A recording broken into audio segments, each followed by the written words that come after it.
Salve, salve, areneiros e areneiras! Tudo bem com vocês? Me chamo Heitor Oliveira, sou fundador do Arena Rubro Negro e gostaria logo de pedir o seu like e a sua inscrição aqui no canal. Estamos chegando a 15 mil inscritos e conto com você nessa missão até o começo de abril. Até o aniversário do Arena de 15 anos, a gente quer chegar a 15 mil inscritos e contamos com você nessa missão. O vídeo de hoje é para falar a respeito de Léo Condé, um treinador que já marcou história no Vitória, foi o primeiro campeão de um título nacional no clube, mas que vira e mexe é questionado, tanto pelas escolhas em campo, pela opinião da galera. Ele não tem tido vida tão fácil assim no Barradão. Léo Condé é um treinador de 45 anos, chegou no Vitória no ano passado, no momento que o Vitória estava praticamente eliminado do Campeonato Baiano. Quando ele chegou, o Vitória era quinto colocado na competição, na 7ª rodada. Ele disputou mais 2 jogos no comando do Vitória, contra a Jacuipense e contra o Barcelona de Ilhéus. Empatou os dois, o Vitória acabou sendo eliminado do certame estadual. Na Copa do Nordeste, ele disputou 5 jogos na Copa do Nordeste 2023. Venceu apenas um, que foi o Ceará, por 3-2 no Barradão. A outra partida foi comandada pelo Laércio Lopes, foi contra a Campinense e o Vitória também perdeu. Vitória acabou sendo eliminado no campeonato regional na 7ª colocação do grupo A, com apenas uma vitória. Na Copa do Brasil, Vitória também foi eliminado, dessa vez para o Nova Iguaçu, no jogo que Vitória praticamente não viu a cor da bola. Após ser eliminado das 3 competições, o Vitória, sob o comando de Léo Condé, passou por uma verdadeira reformulação técnica, física e tática. Reformulou o elenco praticamente completo, trouxe novos jogadores e rumou para uma Série B histórica para o clube. Em 38 partidas, o Vitória venceu 22, empatou 6 e perdeu 10. E acabou sagrando-se campeão da Série B do ano passado. Na competição nacional, já destacou-se aí um ponto positivo em favor de Léo Condé. Transformou o Barradão no verdadeiro caldeirão. Em 19 jogos, melhor dizendo, no estádio, o Vitória venceu 14, empatou 3 e perdeu apenas 2 jogos. O Barradão virou o grande trunfo do treinador. De lá para cá são 61 jogos no comando do Vitória. No Barradão, 31 jogos, perdeu apenas 3. Venceu 18 e empatou 10. O Vitória está na 3ª maior sequência invicta da sua história no estádio. São 20 jogos sem perder, 16 vitórias e 4 empates, com desempenho de 86%. Superior até da maior sequência invicta, que foram 27 jogos. Naquele momento o Vitória teve um desempenho de 85%. Caso chegue à final do estadual e mantenha a sequência, o Vitória deve igualar o segundo maior recorde de invencibilidade no Barradão, com 23 jogos. Tudo isso deveria qualificar Condé em um ponto quase inquestionável. Eu digo quase porque o futebol, ele mexe com a paixão. E obviamente a gente precisa pontuar jogo a jogo algumas falhazinhas, algumas situações que aconteceram ao longo da partida. Mas Condé sofre a cada jogo questionamentos, muitas vezes até impensáveis. Porém, o treinador, ele é cascadura. Em determinados momentos, quando foi mais questionado e até pressionado, como na partida, como antes de enfrentar o Novo Horizontino no Barradão pela Série B, ele mudou a forma de jogar e o time conseguiu ressurgir na competição. Naquele momento, o Vitória estava pressionado, vinha de 2 derrotas fora de casa contra o Vila Nova e o Juventude, e o ambiente no Barradão era de queda caso o Condé não vencesse o Novo Horizontino.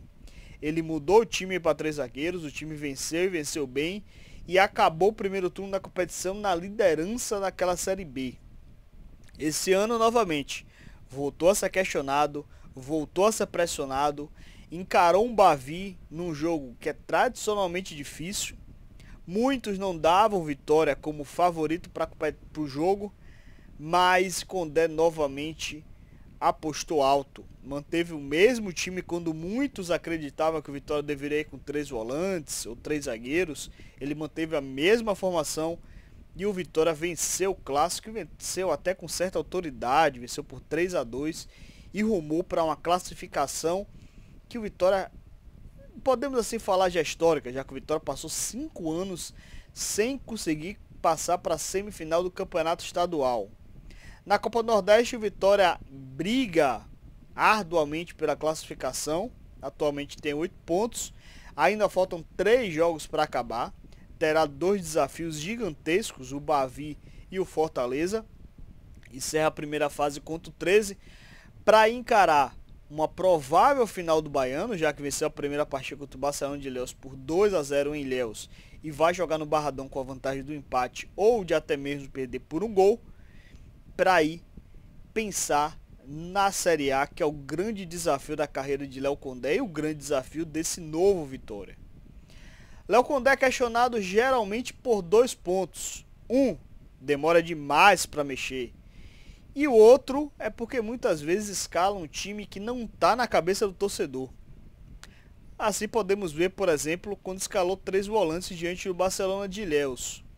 Muita gente pensava que o Vitória deveria ter jogado com, de repente, Daniel Júnior, Mateuzinho e Oswaldo, somente os 2 volantes, Dudu e Rodrigo Andrade de repente, ou Dudu e William Oliveira, mas Léo Condé apostou na formação com 3 volantes e um jogo muito mais vertical, principalmente na primeira etapa.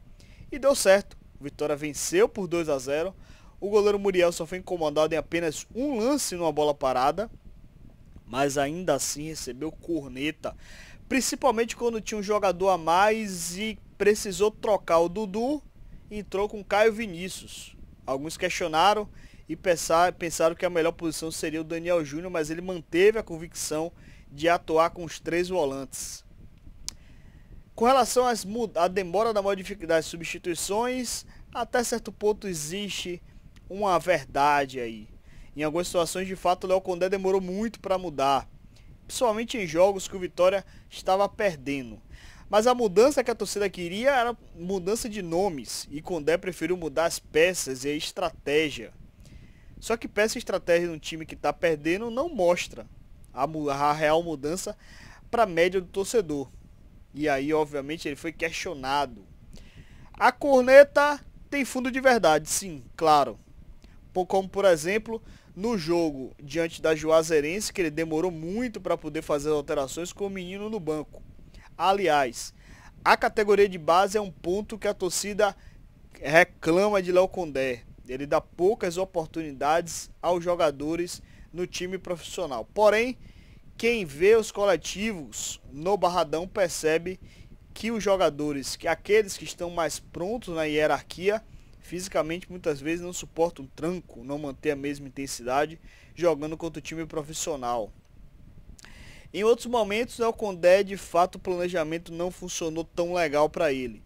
Como, por exemplo, na única derrota fora de casa do time titular do Vitória, contra o Barcelona de Ilhéus. O Vitória perdeu por 2-1, manteve a base titular e poderia naquele momento substituir 1 ou 2 peças, ou até mesmo 3, de um time que já vinha desgastado por conta de viagem e por conta do próprio calendário e começo de temporada também. O Vitória acabou sendo derrotado. Ele agora vai para uma fase de temporada decisiva.